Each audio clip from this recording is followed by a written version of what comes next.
चलित आईपीएल रो प्रथम हाट्रिक नेबा परे 5 थर विजेता चेन्नई सुपर किंग्स को बुधवार पंजाब किंग्स 4 विकेट रे परास्त करिछि। चलित ऋतुसारा संघर्ष करिथिबा चेन्नई पुणी थरे प्रारंभिक विफलतार सम्मुखीन होइतिला। दुई ओपनर को 22 रन एवं पावर प्ले रे 3 विकेट हराई संकट रे पड़िथिला।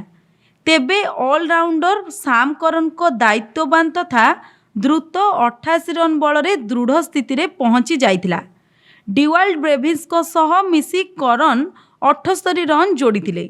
अष्टादश ओभर रे तांकु मार्को आउट करिबा परे किंतु चेन्नई हठात बड़ विपर्ययर सम्मुखीन होइतिला। दृढ़ स्थिति रे थिबा चेन्नई चहल को चमक रे घाइला होई तार शेष 5 विकेट रे 6 रन रे हराई 190 रन रे ऑल आउट हो जाइतिला।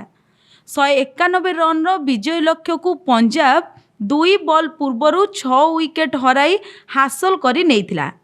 दशम मैच रु पंजाब षष्ठ विजय हासिल करी शीर्ष 4 को फेरिथिला। चहल गोटे ओभर रे हाट्रिक सह 4 विकेट नेबा मैच रो टर्निंग पॉइंट थिला। चेन्नई प्रथम थर चेपक स्टाडियम रो लगातार 5टी मैच हारिथिला। सेही भली लगातार द्वितीय ऋतु लगी प्ले ऑफ खेलिबारु वंचित होइथिला। पंजाब ता सहित दशम मैच रु अष्टम पराजय बरण करी चेन्नई सुपर किंग्स प्रथम दल भावे प्ले ऑफ दौड़रू बाद पड़िछि। Bureau report, public media.